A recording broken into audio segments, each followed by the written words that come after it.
Hello dear students, Gyansheel school of physics में आप सबका हार्दिक स्वागत है। आज हम स्टार्ट करने वाले हैं फिजिक्स 10+1 का chapter number 1, that is physical world and measurement. जो आज के जो लेक्चर्स का जो मेन कंटेंट रहेगा वो इस तरह से रहेगा। सबसे पहले हम बात करने वाले हैं फिजिकल वर्ल्ड पे। आज आप समझ पाएंगे कि फिजिकल वर्ल्ड होता क्या है। बहुत सारे स्टूडेंट्स हैं, आज ही उन्होंने 10+1 स्टार्ट किया है और प्लस इस वक्त अंडरस्टैंड कर पा रहे हैं कि जो टॉपिक है फिजिकल वर्ल्ड है वो कंफ्यूज है कि आज ये फिजिकल वर्ल्ड होता क्या है। और बहुत सारे स्टूडेंट्स आर वेरी एक्साइटेड कि आज हम जान पाएंगे कि फिजिकल वर्ल्ड क्या है and what is then science. उसके बाद मैं I will introduce the term science, then you come to know that what is physics. Actually सही माने में आज आप अंडरस्टैंड कर पाएंगे कि फिजिक्स क्या होती है। और उसके बाद फिजिक्स एंड मेजरमेंट बहुत शॉर्ट लेक्चर रहेगा। और मैं जितना भी आपके पास जो रेफरेंस बुक्स हैं उन रेफरेंस बुक्स के एक एक लाइंस को I will try to explain.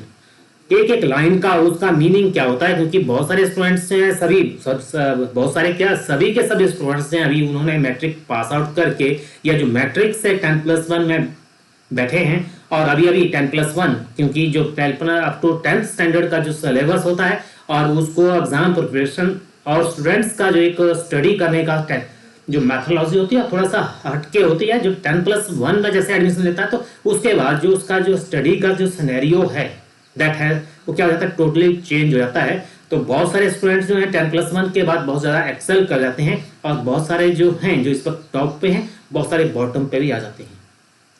तो डियर फ्रेंड्स, आप सबको मेरी बहुत बहुत शुभकामनाएं कि जो आपने 10+1 में जो जितने भी स्टूडेंट्स बैठे हैं, जो भी आपने अपने लाइफ में जो अपने ऑब्जेक्टिव जो टारगेट जिसको आपने टारगेट किया है, जो भी ऑब्जेक्टिव को टारगेट किया है, आप अवश्य ही उसको अचीव करें। परंतु आपको क्या करना पड़ेगा, उसके लिए बहुत बहुत हार्ड वर्क करना पड़ेगा। तो आज हम स्टार्ट करते हैं फिजिकल वर्ल्ड पे और एक एक चीज एक एक टर्मिनोलॉजी को मैं यहाँ पे एलैबोरेट करने की कोशिश करूंगा। ओके, कि आपके पास आज हम स्टार्ट करते हैं फिजिकल वर्ल्ड पे। और फिजिकल वर्ल्ड पे जो जितने भी आपके पास यहाँ टैग्स हैं, जो टैग्स आप स्क्रीन पे देख रहे हैं, तो स्क्रीन पे एक एक टैग्स उसको हम कैसे एक्सप्लेन करेंगे और उस टैग्स के कितने मीनिंग हो सकते हैं आज आप जान पाएंगे। क्योंकि हमें फिजिक्स को अंडरस्टैंड करना है, we have to play with physics. मेरी ये मेथोडोलॉजी रहती है कि हमने फिजिक्स के साथ प्ले करना है कि हम फिजिक्स को कितने एंगल से हम एक्सप्लेन कर सकते हैं या फिजिक्स के जितनी भी एप्लीकेशंस हैं उनको कितने एंगल से हम डिफाइन कर सकते हैं, उनको एक्सप्रेस कर सकते हैं। ये आज आपको देखने को मिलेगा, राइट। तो बहुत इंपॉर्टेंट टॉपिक है आज आपका, बहुत इंटरेस्टिंग टॉपिक है और बहुत सारे students are getting more excited कि आज वो first they are going to attend the first lecture of their career in 10+1, जहां से आपका एक समझिए करियर की शुरुआत होती है। तो सबसे पहले फिजिकल वर्ल्ड, राइट।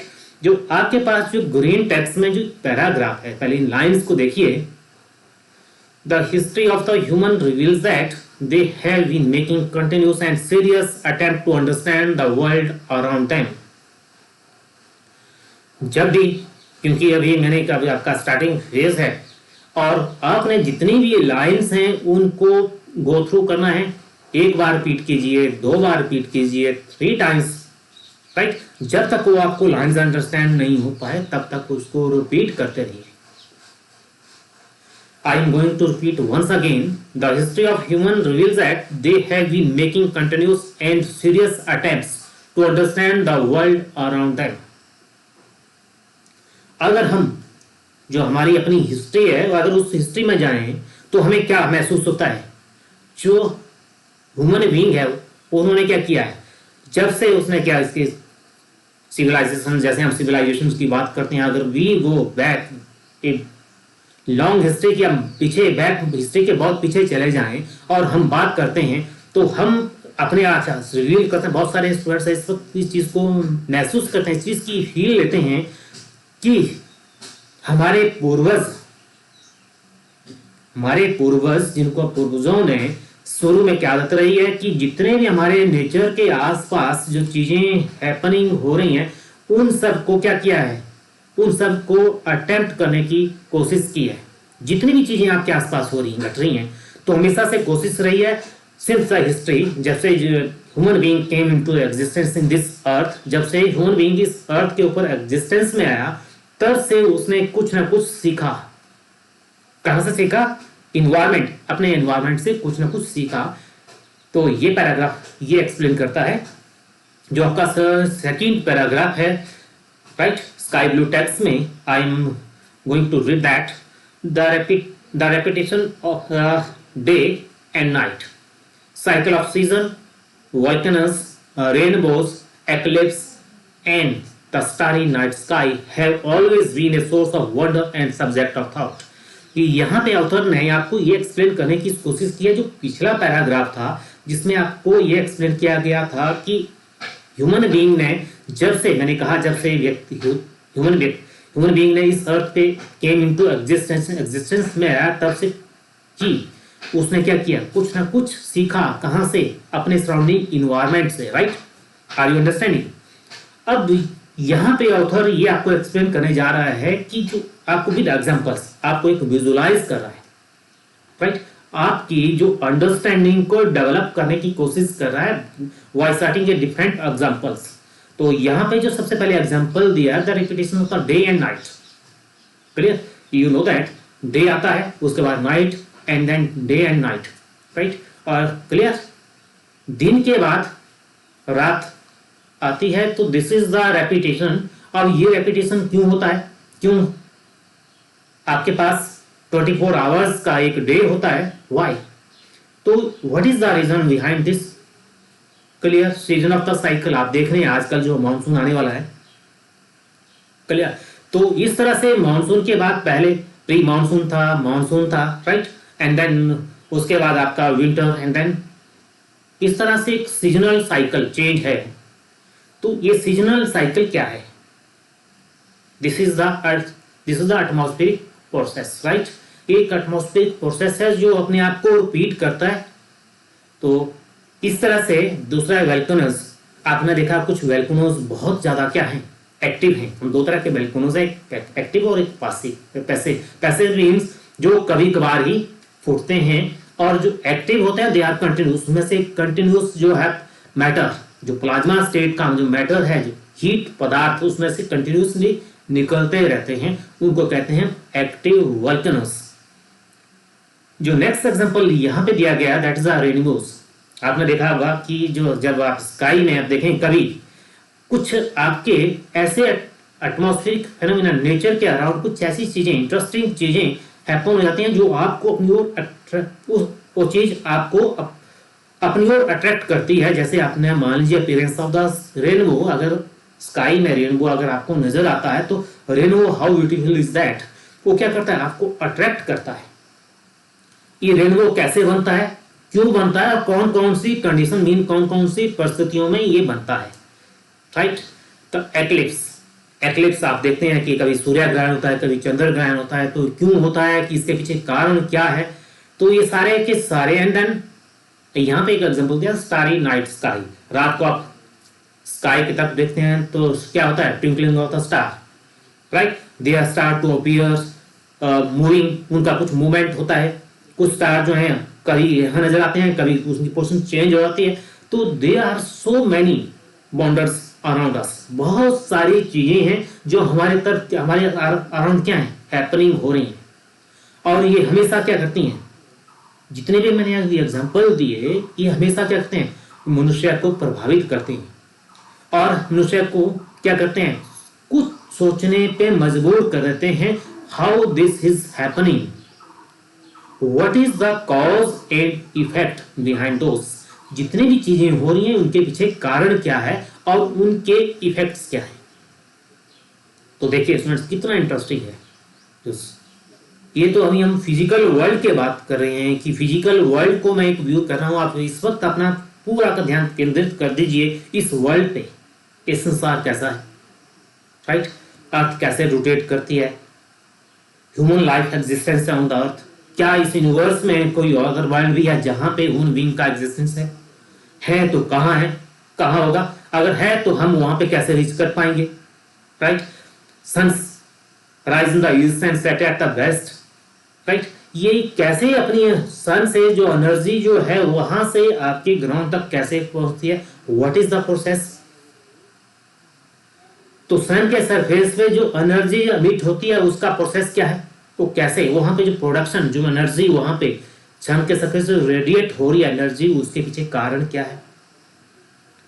तो मैं आपसे बात कर पा रहा हूं what is the channel between listener and observer, आपका जो लिसनर है और तो सोर्स के बीच का जो चैनल है साउंड एनर्जी का, एक एंड से दूसरे एंड तक वो किस चैनल से ट्रांसफर हो रही है।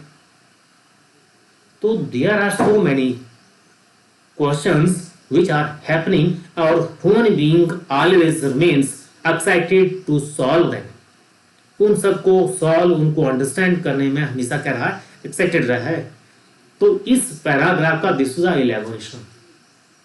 अब आपके पास जो ब्लू टेक्स्ट में है लाइंस में, उनको I am going to repeat them.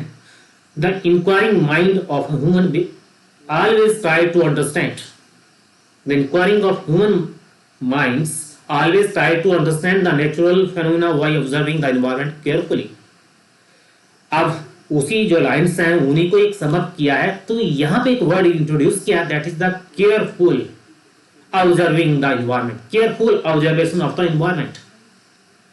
बहुत सारे स्टूडेंट्स होते हैं, मान लीजिए आपकी एक गैदरिंग है किसी ओपन ग्राउंड में, there is a gathering of 100 peoples, right. तो 100 पीपल्स की अगर गैदरिंग है, वहां पे आपके अराउंड कोई एक थंडरिंग या कोई ऐसा लाइटनिंग हैपनिंग हो जाता है, राइट। क्लाउड्स, आपको मालूम है लाइटनिंग कैसे होते हैं, क्लाउड्स आते हैं, टकराते हैं, और उससे क्या होता है, इलेक्ट्रिसिटी जनरेट होती है इन द फॉर्म ऑफ लाइटनिंग। अब वहां पे जो 100 में से कुछ एक स्टूडेंट से वाकई अराउंड अबाउट जो लाइटनिंग है 100 के 100 को, जितने भी गैदरिंग वहां पे इकट्ठी हो, उन सबको अपनी ओर अट्रैक्ट करती है, और सब उसको ऑब्जर्व करते हैं कि यहाँ पे लाइटनिंग हुआ, एवरीवन। अब वहां से कुछ क्या करते हैं, कुछ अराउंड अबाउट 5 जो वहां पे 5 peoples observe that carefully, what is the concept behind that. ये क्लाउड्स से किस नेचर के क्लाउड थे, ग्राउंड से इनकी हाइट कितनी थी, और उनकी जो साउंड और लाइटनिंग के बीच कितना डिले हुआ। उनमें से कहने का मतलब बहुत कम जो नंबर्स होते हैं, दे केयरफुली ऑब्जर्व। तो इसलिए तो that is very important in science में, सबसे इंपॉर्टेंट है केयरफुल ऑब्जर्वेशंस। बहुत सिंपल सा एग्जांपल, अभी आप अपने प्रीवियस क्लास में बहुत से आपके ट्यूटर्स ने, टीचर्स ने, आपके जो भी जहां से आप टीचिंग या जो भी आपका टीचिंग लर्निंग प्रोसेस है, वहां से आपने सीखा अवश्य सुना कि न्यूटन्स ने लॉ ऑफ ग्रेविटेशन दिया, राइट। तो उसने लॉ ऑफ ग्रेविटेशन दिया, उसने क्या नोटिस किया, केयरफुली ऑब्जर्व किया कि जब एप्पल है पेड़ से टूटता है तो नीचे की, क्योंकि उसके तरफ चारों तरफ स्पेस है, इस तरफ भी स्पेस है, इस तरफ भी स्पेस है, इस तरफ भी, एंड अराउंड उस एप्पल के चारों तरफ स्पेस है। तो एप्पल जो हमेशा नीचे की तरफ क्यों आया, ये इस तरफ या ऊपर की तरफ क्यों ना चला गया। क्या न्यूटन से पहले किसी ने देखा नहीं था एप्पल को गिरते हुए, अवश्य देखा था, बट केयरफुल ऑब्जर्वेशन किसी ने नहीं की थी। न्यूटन ने उसको, एप्पल को अगेन एंड अगेन ऑब्जर्व किया, वो कैसे गिरता है, कौन सा प्रोसेस है, कौन सी पावर है जो उसको नीचे की ओर ही मजबूर करती है, विवश कर देती है। तो वहां से उसने लीड किया लॉ ऑफ ग्रेविटेशन, जो मॉडर्न साइंस का या मानते हैं मॉडर्न फिजिक्स का एक उसकी बहुत बड़ी देन है। ओके, एक एग्जांपल है आपका जो मैंने दिया, क्योंकि हेयर केयरफुल, मेरा यहाँ पर फोकस रहेगा, जो केयरफुल ऑब्जर्वेशन है that is very important, right. जब भी आप, क्योंकि science is the study of careful observation, अभी आप हम इसको भी डिफाइन करने वाले हैं। देन जो लास्ट 2 लाइंस है आपकी, this section of understanding nature led us to today's modern science and technology. अब ये लाइंस आपको क्या कहती है, इस लाइंस को आप अगेन एंड अगेन रिपीट कीजिए, और बहुत सारी चीजें इसमें हिडन है। This section of understanding nature, जितने भी मैंने अभी आपको चीजें एक्सप्लेन की, इन सब ने जितने भी हमारे चीजें, जितने बॉन्डर हमारे अराउंड हैपनिंग हो रहे हैं, और ह्यूमन बीइंग ने उनको केयरफुली ऑब्जर्व करते हैं, और जिन्होंने उनको केयरफुली ऑब्जर्व किया मींस दे उन ह्यूमन बीइंग की मैं बात कर रहा हूं जिन्होंने केयरफुल ऑब्जर्वेशंस की and try to find out the solution, उनके कॉज एंड इफेक्ट्स के ऊपर उन्होंने वर्कआउट किया, और वहां से हमें क्या मिला? Let us today's modern science and technology, वहां से जो उनके जो एफर्ट्स थे, उनके जो रिसर्च एफर्ट्स थे, उस रिसर्च एफर्ट से हमें क्या मिला? आज जो आप मॉडर्न साइंस की जो हम बात करते हैं, मॉडर्न टेक्नोलॉजी की जो बात करते हैं, ये सब वहीं से निकल के आया, ये सब वहीं से निकल के आया। एक बहुत छोटा सा एग्जांपल मैं आपको देना चाह रहा हूं यहाँ पे। तो शायद ये एग्जांपल जो है आपको इस जो नीचे का जो सम अप 2 लाइंस का जो सम अप है वो शायद आपको क्लियर कर पाएगा, आपकी अंडरस्टैंडिंग को डेवलप करेगा। आपने मैट्रिक क्लास तक, 10th स्टैंडर्ड तक ये पास्कल लॉ स्टडी किया है, पास्कल का सिद्धांत। ओके, जो पास्कल का जो सिद्धांत था उसने क्या कहा? अगर मान लीजिए मेरे पास कोई, अगर मान लीजिए मैं एक कंटेनर है और कंटेनर में कुछ पानी है, उसका लेवल मान लीजिए कहीं तक आपने उसको लेवल फिक्स कर दिया कि इसमें पानी यहां तक है, उसको मार्क कर दिया। अगर कोई ऑब्जेक्ट आपने लिया और उसमें उस कंटेनर में आपने पुट कर दिया तो क्या होगा? कोई भी चीज आपने ली और उस कंटेनर में आपने उसमें डाल दी पानी, इसमें पानी वाला पानी डाल के रख दिया कंटेनर में, तो उसमें डाल दिया तो व्हाट हैपन, जो मार्क है उसका वहां से पानी का लेवल क्या हो जाएगा? इंक्रीज हो जाएगा, वो ऊपर चला जाएगा। अगर फुल है तो बाहर आ जाएगा, राइट? वो क्या आ जाएगा? उस कंटेनर से गिर के बाहर आ जाएगा। अब सबसे बड़ी बात है कि वो कितना आएगा। ओ सॉरी, पास्कल का नॉलेज नहीं, this is Archimedes. I am repeating, correct to yours, I am going to correct myself. I am not talking about the Pascal, I am talking about the Archimedes. जो मैंने example दे रहा हूँ Archimedes का है, ये आपने 10th class में या 9th क्लास में आपने डिटेल में स्टडी किया है। तो कुछ पानी उससे बाहर आता है। अब आर्किमिडीज ने इस सिद्धांत के ऊपर स्टडी किया कि मान लीजिए जब भी किसी ऑब्जेक्ट को, तो उसमें क्या होता है?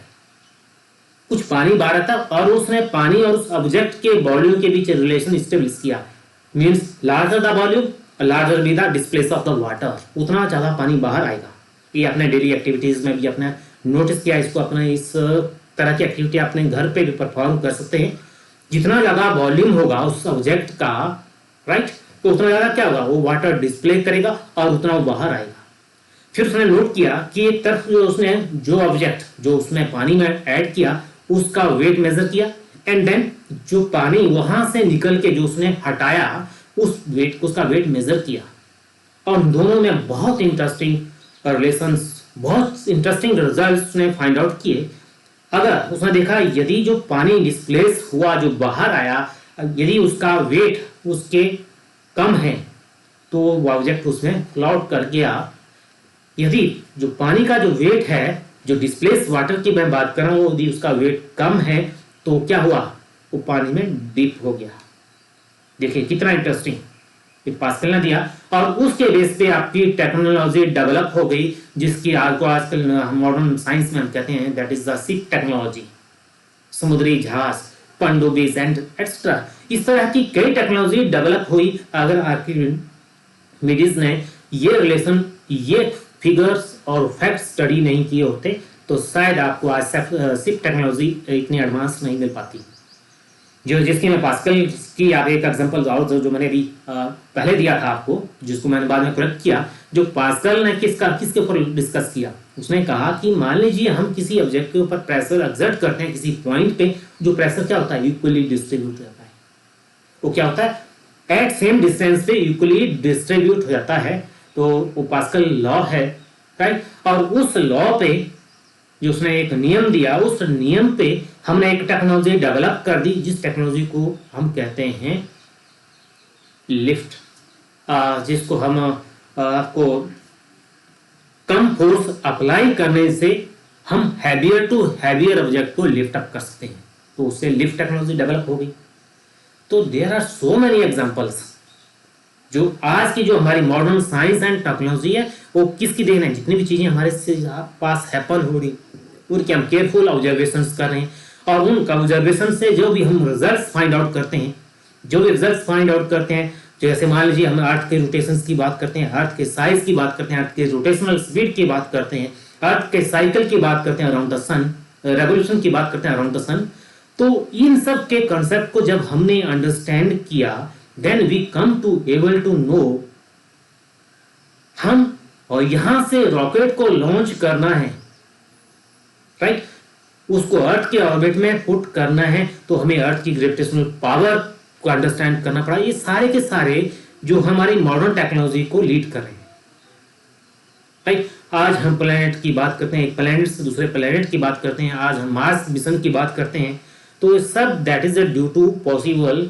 जो जब हमने अपनी अर्थ को अंडरस्टैंड किया, राइट, इसकी फील्ड को अंडरस्टैंड किया, इसकी ग्रेविटेशनल फोर्स को अंडरस्टैंड किया, और इसकी रोटेशनल स्पीड को अंडरस्टैंड किया, एंड इट्स रिलेटिव मोशंस को जब हमने स्टडी किया, जब हमने क्लासिकल फिजिक्स को टोटली जब हमने क्लासिकल फिजिक्स को अंडरस्टैंड किया, then we can be capable to launch rocket, to put the satellite in the orbit, to send the rocket in the planet like as Mars. तो इस तरह से Mars जैसे हम जो रिलेशंस हैं आज हम उनमें सक्सेस कर पा रहे हैं। तो ओके, अभी तक तो हमने बात की फिजिकल वर्ल्ड की, तो फिजिकल वर्ल्ड में आप क्लियर हो गए कि जितनी भी चीजें हमारी चीजें हैपनिंग हो रही हैं उन सब की केयरफुल ऑब्जर्वेशंस। अब यहाँ पे बात आती है इस कंटेंट में, व्हाट इज साइंस। आज आप साइंस को भी अंडरस्टैंड कर पाएंगे क्योंकि you are the students of science class के स्टूडेंट्स हैं, और कोई भी आपसे व्यक्ति पूछ सकता है व्हाट इज साइंस, और you are not capable to give the answer, तो ये आपके लिए बहुत बड़ा क्वेश्चन मार्क है। तो आज आप साइंस को भी अंडरस्टैंड कर लीजिए, और कोई भी जब आपसे पूछे तो आप जस्टिफाई कीजिए कि साइंस से आप क्या समझते हैं। तो यहाँ पे सबसे बड़ी बात है कि जो साइंस का जो वर्ड है वो कहाँ से आया, उसका ओरिजिन क्या है। तो सबसे पहले टू लाइन्स आपके पास जो ग्रीन टेक्स्ट में है, डार्क ग्रीन टेक्स्ट पे है, that is the word science comes from the Latin word scientia which means to know. एक ग्रीक वर्ड है, राइट। साइंस कहाँ से, इसका ओरिजिन कहाँ से हुआ है, ग्रीक वर्ड, राइट, जिसको हम कहते हैं साइंटिया, और जिसको ग्रीक में कहते हैं, जिसका जो मीनिंग हम उसको एक्सप्लेन करें, ग्रीक वर्ड में उसका मीनिंग है knowledge, to know something. Scientia means to know something. तो इस तरह से science is nothing but the knowledge gain through the systematic observation and experiments. अब आपके पास एक साइंस की एक कंक्रीट सी स्टेटमेंट आ गई। अभी तक हमने फिजिकल वर्ल्ड की स्टडी की, मैंने कहा जो भी केयरफुल ऑब्जर्वेशंस हैं, जो भी चीजें हमारे पास अराउंड हैपनिंग हो रही हैं, उन सब की स्टडीज। तो साइंस क्या, जिससे क्या होता है, हम ह्यूमन बीइंग, जो मैंने कहा हिस्ट्री से ही क्या किया, उसने नॉलेज को अक्वायर करना शुरू किया। तो इस तरह से जो नॉलेज का कम्युलेशन है, किसी चीज के बारे में नॉलेज को अक्वायर करना किस बेसिस पे, केयरफुल ऑब्जर्वेशन से, एक सिस्टमेटिक वे में, एक टर्म आ रही है यहाँ पे, that is the systematic observation. एक सिस्टमेटिक रूटीन की ऑब्जर्वेशन, ऐसा नहीं कि एक चीज को कोई एटमॉस्फेरिक फिनोमेना आज आपने नोटिस किया, उसके बाद 10 दिन के बाद, उसके बाद 5 दिन के बाद, कभी आपने 1 महीने के बाद, that is not systematic observation. Systematic means एक कंटिन्यू एक पैटर्न में होनी चाहिए। अगर मान लीजिए आपने 6 घंटे के बाद कोई चीज को नोटिस करना है, तो आफ्टर 6 आवर्स आप उसकी ऑब्जर्वेशन को नोट कीजिए। तो उस तरह के एग्जांपल्स आते हैं systematic observation and then performing the experiment. और आपको मालूम है कि फिजिक्स में जब तक एक्सपेरिमेंट हम परफॉर्म नहीं करते हैं, तब तक हम किसी कंक्लूडिंग रिजल्ट पे नहीं पहुंच पाते हैं कि actually what is the fact. तो अब इन सब का जो क्या आगे आप साइंस को आप क्या क्या एक्सप्लेन कर सकते हैं, कितने इजी वर्ड्स में आप एक्सप्लेन कर सकते हैं कि किसी ने पूछा तो आप सीधा कहते हैं it is the knowledge gain through systematic observations and experiments. Okay, and then जो नेक्स्ट आपके ब्लू टेक्स्ट में जो लाइन है, साइंटिफिक मेथड्स। अब हमारे पास यहाँ पे बात हो रही है साइंटिफिक मेथड्स क्या है, आपके पास साइंटिफिक एक्सपेरिमेंट्स क्या चीज है, क्लियर। तो ये सारे क्या है, अब आजकल आपको मालूम है एक बहुत लेटेस्ट आपका, मैं सिनेरियो से करंट सिनेरियो से इसको रिलेट करना चाह रहा हूँ। जो अब एक जो नोवल कोरोना 19 या कोविड-19 का जो का स्प्रेडनेस क्या हो रहा है डे बाय डे, उसका स्प्रेडनेस हो रहा है, और इसने पूरे वर्ल्ड को क्या कर दिया है, अपनी चपेट में लेकर रख दिया है। पूरा इस महामारी से पूरा वर्ल्ड ग्रसित है। और अगर हम अपने भारत देश की बात करें तो हमारे भी यहाँ पे जो इनके जो संक्रमण है वो तेजी से फैलता जा रहा है। तो इस वक्त सभी जितने भी मेडिकल स्ट्रीम्स है, मेडिकल जितने भी मेडिकल स्ट्रीम से जितने भी स्टूडेंट्स हैं, चाहे वो डॉक्टर्स हैं, चाहे वो किसी लेबोरेटरी में काम करने वाले हैं, चाहे फार्मासिस्ट हैं, जितने भी हमारे चाहे बॉटनोक्रेट्स हैं, जितने भी मेडिकल साइंस से जो कंसर्न हैं, दो एक ही चीज की तरफ ज्यादा फोकस कर रहे हैं कि जो हमें जो कोविड-19 का एंटीडोज क्या हो सकता है। They are doing day and night research, वो दिन और रात रिसर्च के ऊपर रिसर्च वर्क कर रहे हैं, और they are performing the experiment. आपने जैसे टीवी चैनल्स पे देखा होगा कि किसी कंट्री ने, किसी यूनिवर्सिटी ने उसके ऊपर उसका एक एंटीडोज उसने निकाल लिया, और दे आर वो किसके ऊपर कर रहे हैं, उसके ऊपर एक्सपेरिमेंट चले हैं कि वो कितना सक्सेस हो सकता है। अगर बाद में अगर मान लीजिए उसको ह्यूमन बीइंग के अप्लाई करें तो हमें कितने सक्सेसफुल रिजल्ट्स मिलेंगे। तो these are the most common examples of experiment, right. तो इसी तरह से जो साइंटिफिक मेथड्स क्या होते हैं, इंक्लूड द सिस्टमैटिक ऑब्जर्वेशन। एक सिस्टमैटिक ऑब्जर्वेशन जो मैंने कहा, एक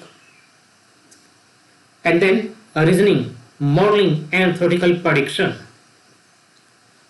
जैसे आपका यहाँ पे रीजनिंग, उसके पीछे क्या कारण है, देन किस वजह से है। मॉडलिंग, हम क्या कहते हैं, मॉडलिंग आजकल बहुत इंटरेस्टिंग फील्ड ऑफ साइंस है। And then theoretical prediction, theoretical prediction mean calculation base पे हम इसको ऐसे प्रेडिक्ट कर सकते हैं।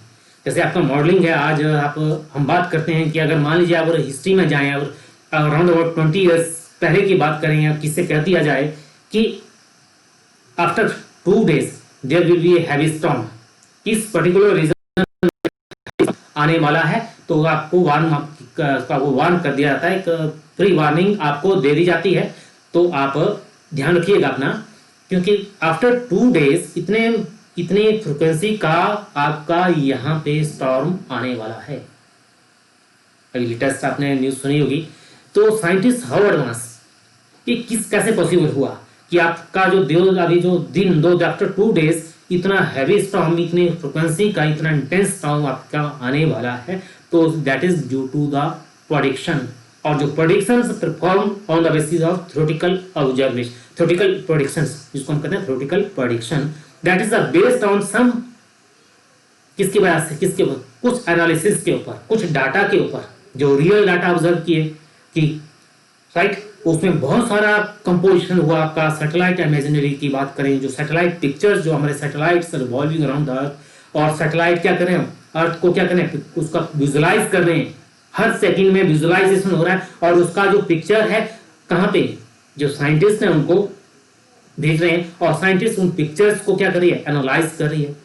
एंड देन बहुत सारे डाटा, जो आपका चाहे थर्मोमीटर का डाटा, टेम्परेचर का डाटा है, चाहे आपका विंड स्पीड का डाटा है, चाहे आपका विंड वेलोसिटी, डायरेक्शंस, चाहे ह्यूमिडिटी, चाहे आपका क्लाउड हाइट, उसका डिस्ट्रीब्यूशन पैटर्न है, पॉल्यूशन लेवल है, ये सारा का सारा जब हम क्या करते हैं, उसको हम एक सिमुलेशन करते हैं, उसको हम कहते हैं मॉडलिंग। और मॉडलिंग के बेसिस पे we can predict what happen the next 100 year, after 100 year क्या होगा। जैसे हम कहते हैं कि क्लाइमेट चेंज, राइट, अगर मान लीजिए temperature is continuously to be going on like that, यदि पृथ्वी का जो तापमान है अगर इसी ढंग से इंक्रीज करता गया, तो साइंटिस्टों ने क्या कर दिया, अलार्म कर दिया, हमें वार्न कर दिया कि अगर यही रेस रही तो आफ्टर 100 ईयर्स जो हमारी अर्थ का हुई अंडर द वाटर। तो दीज आर द प्रेडिक्शंस। और आप देख रहे हैं कि आजकल जो है साइंटिस्टों द्वारा जो प्रेडिक्शंस हो रही हैं, they are becoming more and more accurate one. So that is due to the systematic observations and more accurate results. जैसे पहले क्या था, जब हम आपसे अगर मान लीजिए 5 साल पहले की बात करें, तो हमारे पास वेदर फोरकास्ट आता था, तो वेदर फोरकास्ट पे हम जाते थे, तो वहां पे जो साइंटिस्ट कहते थे कि मान लीजिए आज विद इन 24 आवर्स में हैवी रेनफॉल होगा, और उसमें कहते हैं कि दैट इज द चांसेस 50-50, हो भी सकता है नहीं भी हो सकता है। It means we are not totally confirm that कि जो रेन है दैट इज द 100% पॉसिबल और नॉट, दैट इज द 50-50, हो भी सकती है नहीं भी हो सकती है। जैसे से हम अप्रोच करें 5 साल पहले की बात करें और आज, जैसे आज के इस लेवल पे आज आप 0 मान लीजिए और 5 साल के पीछे, तो वहां से चलते चलते आज आप देखेंगे कि वो जो प्रोडिक्शन जो होती क्या 60 हो गई, 70 हो गई, 80, आज साइंटिस्ट जो है 90+ की बात करते हैं, राइट। आज मतलब आज आफ्टर 5 इयर्स के बाद आप बात करेंगे कि 100% प्रोडिक्शन, अगर रेनफॉल होगा तो आफ्टर एक बार आज दिन को दोपहर 1 बजे के बाद हैवी रेनफॉल इस रीजन में होगा, तो definitely is will be there. और ये कैसे पॉसिबल हुआ? That is due to accurate data. हमारे पास जो डिवाइसेज हैं, जैसे मैंने अभी आपको एग्जांपल दिया टेम्परेचर का डाटा, तो थर्मामीटर है आपका, ताकि हमें किसी पर्टिकुलर रीजन पर्टिकुलर एरिया की सही रीडिंग कि एक्चुअल तापमान कितना है, वहां पे एरर का कोई संभावना नहीं है, उसमें कोई भी एरर ना हो, विदाउट एरर। तो हम कंफर्म कर रहे हैं कि इस वक्त उस रीजन में इतना टेम्परेचर है, राइट। तो इस वक्त वहां पे ह्यूमिडिटी, जिसको हम आर्द्रता कहते हैं, इस वक्त उसका इतना ह्यूमिडिटी इतना परसेंटेज है, रिलेटिव ह्यूमिडिटी इतना है। और वहां पे जो हमारी जो वेदर जो इस वक्त जो क्लाउड्स हैं किस नेचर के हैं, कितनी हाइट पे हैं, और वहां की जो टॉपोग्राफी है उस रीजन की कैसी है, डेजर्ट है, लैंड है, या वहां पे जो वेजिटेशन है तो किस तरह की है, कॉनिकल फॉरेस्ट है। तो इस तरह के बहुत सारी चीजें जब हम क्या करते हैं कम्युलेट करते हैं, और उन कम्युलेटों की सभी चीजों की वजह से हम क्या करते हैं सिमुलेशन करते हैं, जिसको हम सिमुलेशन टेक्निक कहते हैं, जिससे उसको हमें जिसको फिर बाद में हम क्या कहते हैं उसको मॉडलिंग, और उस मॉडलिंग की वजह से हम एक कंक्लूडिंग रिजल्ट पे पहुंचते हैं कि आज ये कंडीशन है, तो इस कंडीशन पे नेक्स्ट 24 आवर्स में क्या क्या हो सकता है, ये जो कंडीशंस हैं कितना चेंज आने वाले 24 घंटे में ला सकती हैं। तो these are the predictions, hope you understand. अब जो लास्ट लाइन्स हैं आपके पास इस स्क्रीन पे, जैसे साइंस डिसिप्लिन्स, अभी तक हमने साइंस के बारे में स्टडी किया। अब बात आती है कि साइंस एक क्या है, इसमें एक कौन कौन से डिसिप्लिन्स हैं, कौन कौन सी इसमें और ब्रांचेस भी हैं क्या साइंस में। तो साइंस हैज मैनी डिसिप्लिन्स, यहाँ पे एक ही बात क्लेबरेट किया है, science has many discipline means एक कोई सिंगल बात नहीं है, साइंस की बहुत बहुत वाइड डिसिप्लिन्स हैं। फिजिक्स वन ऑफ दैम, उनमें से एक फिजिक्स भी है, ओके। अब साइंस में बहुत सारे स्टूडेंट्स हैं कि मैं एक कुछ जो आपको अभी आपके नॉलेज में है, मैं सिर्फ उन्हीं के एग्जांपल्स देना चाह रहा हूँ। और साइंस में जैसे आपके पास मेडिकल स्ट्रीम है, ओके, एस्ट्रोनॉमी है जिसमें हम पोर्शन ऑफ द स्टार की स्टडी करते हैं, राइट।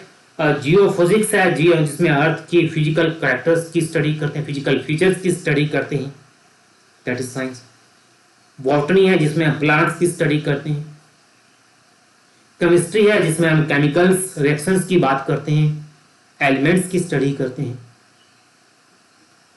आपके पास मेट्रोलॉजी है जिसमें हम जितने भी एटमॉस्फेरिक फेनोमेना हैं, वेदर्स हैं रिलेटेड जितने भी हैं उसमें आते हैं, वो सारे मेट्रोलॉजी में आते हैं।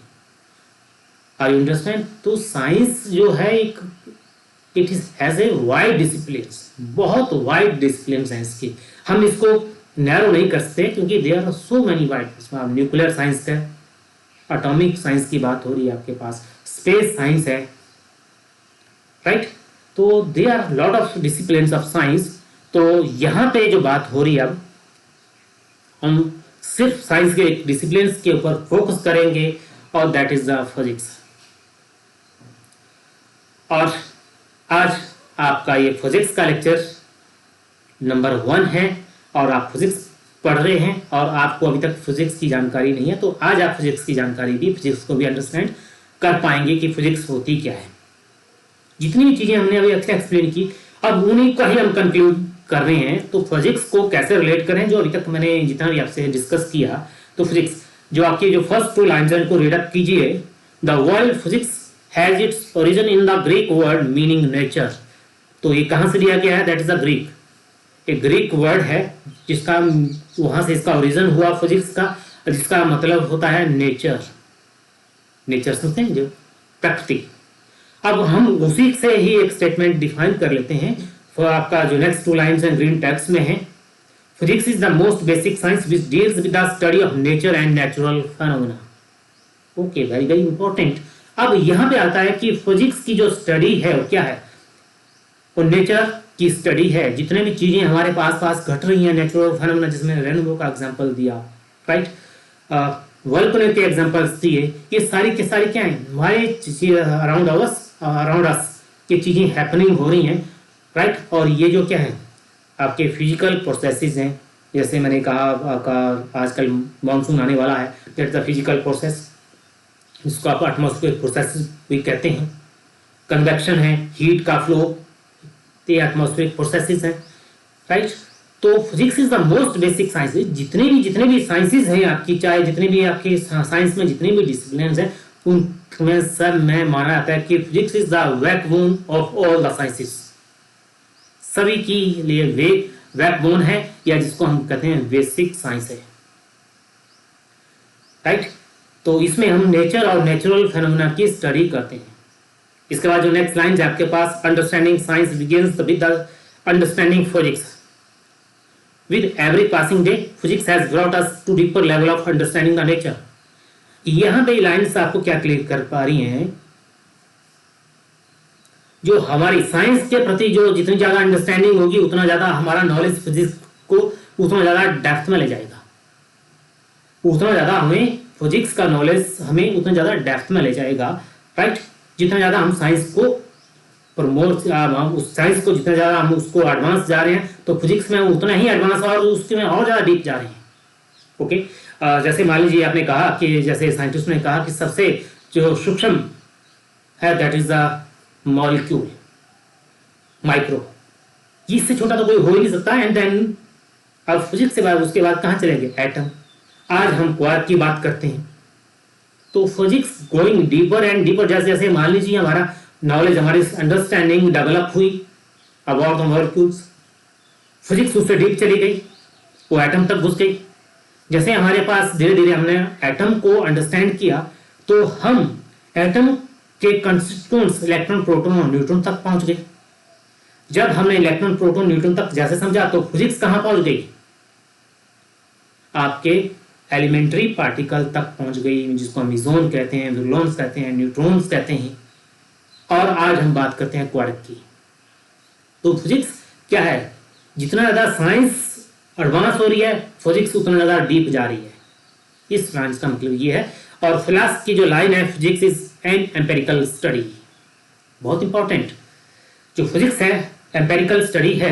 हम क्या कहते हैं, जैसे मान लीजिए मैंने कहा फिजिक्स का स्टडी ऑफ नेचर, हमारी तरफ जो चीजें अराउंड हैपनिंग हो रही हैं उन सब की स्टडी है। और इस सबसे इंपॉर्टेंट क्या है, आपको हमारे वो जो साइंटिस्ट होता है, जो खासकर जो फिजिक्स बैकग्राउंड से होता है, वो हमेशा किस चीज के ऊपर विश्वास करता है, जब तक उस चीज के बारे में नहीं उसको प्रूव, जब तक उसका एविडेंस या उसकी फिजिकल इंटरप्रिटेशंस या वाई वे ऑफ एक्सपेरिमेंट उसको जस्टिफाई ना कर पाए, तब तक वो कॉन्सेप्ट हिडन रहता है। तो empirical means experimental way study, empirical means experimental way study. तो फिजिक्स किसके ऊपर है, जब कोई चीज एक्सपेरिमेंटली जब वेल प्रूव हो जाती है, पहले हम क्या कहते हैं, कोई चीज होगा उसके ऊपर एक्सपेरिमेंट चलते हैं, जब एक्सपेरिमेंट होते हैं उसके बेसिस पे हम उस फैक्ट पे पहुंचते हैं कि what is the fact behind that. तो physics is an empirical study, mean एक एक्सपेरिमेंटल स्टडी है। जो आज का टॉपिक आपका जो लास्ट कंटेंट है फिजिक्स एंड मेजरमेंट, और उसके बाद हम फिजिक्स और मेजरमेंट पे बहुत ज़्यादा डिटेल्स में नेक्स्ट लेक्चर में बात करने वाले हैं। तो अब अभी आपका जो है इसमें फिजिक्स और मेजरमेंट को हम कैसे रिलेट करते हैं, अब एक नई टर्मिनोलॉजी आ गई मेजरमेंट, जिसके बारे में डिटेल में हम नेक्स्ट वीडियो में बात करने वाले हैं। तो यहाँ पे जो लाइन्स हैं, everything we know about physical world and about the principle that govern its behavior has been learned through observation of the phenomena of the nature। ये जो पैराग्राफ है इसको आप अगेन एंड अगेन स्टडी कीजिए। मैं इसको nutshell में आपको एक्सप्लेन करने जा रहा हूं। जितने भी चीजें हमारे पास, जो हम everything we know about the physical world, जितना भी हम इस फिजिकल वर्ल्ड के बारे में जानते हैं, फिजिकल वर्ल्ड का मतलब हुआ जिसको हम महसूस करते हैं, जिसको हम फील लेते हैं, जिसको हम ऑब्जर्व नोटिस करते हैं, दैट्स कॉल्ड फिजिकल वर्ल्ड। हम उसको, जो हमारे नॉलेज जिसको हम देख नहीं पाते हैं, राइट, जिसको हम असेस नहीं कर पाते, हम उसकी बात नहीं करते हैं, राइट। जो हमें चीज देखती नहीं है, वो हम साइंटिस्ट या फिजिक्स उसके बारे में बात नहीं करती है। जैसे आपने, चलिए उसको एग्जांपल को मैं बाद में, पहले I am going to be conclude now that, जैसे आपने कहा principle go on its daily, जैसे आपने कहा, मैं न्यूटन का एग्जांपल दिया, एप्पल नीचे आया तो उसके पीछे कौन सा प्रिंसिपल है, कौन सा लॉ है, that is the law of gravitation. जो इनसे कई और हमें एक प्रिंसिपल स्टेब्लिश करती हैं, ये चीजें हमारे पास एक वेल डिफाइंड लॉ स्टेब्लिश करती हैं। जैसे आइंस्टाइन ने कहा E equal to mc square, जो सन से जो एनर्जी आ रही है वो in the form of E equal to mc square.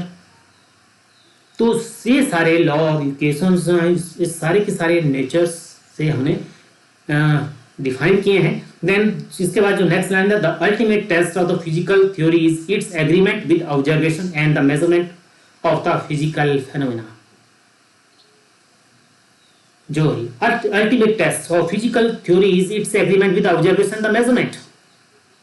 Last में क्या कहते हैं, what we observe and what we measurement, इन दोनों के बीच का क्या रिलेशन है, इन दोनों के बीच हमने मेजरमेंट, हमने ऑब्जर्व किया, और measurement of the physical phenomena, और जो फिजिकल फेनोमेना है उनमें क्या हमने मेजरमेंट किया। Thus physics is inherently a science of measurement। तो इसलिए हम कहते हैं कि फिजिक्स है, ये क्या है, ऐसी साइंस जिसमें हम that deal with the measurement। Clear. तो स्टूडेंट्स आज आप क्योंकि मेजरमेंट के ऊपर हम बहुत ज़्यादा डिटेल में बात करने वाले हैं, तो ये आपके लिए नेक्स्ट वीडियो के लिए था, एक आपका समझ लीजिए एक इंस्टेंट आपके पास एक स्लाइड था, एक लेक्चर था, फिजिक्स एंड मेजरमेंट, डिटेल में हम बात करने वाले हैं नेक्स्ट वीडियो में।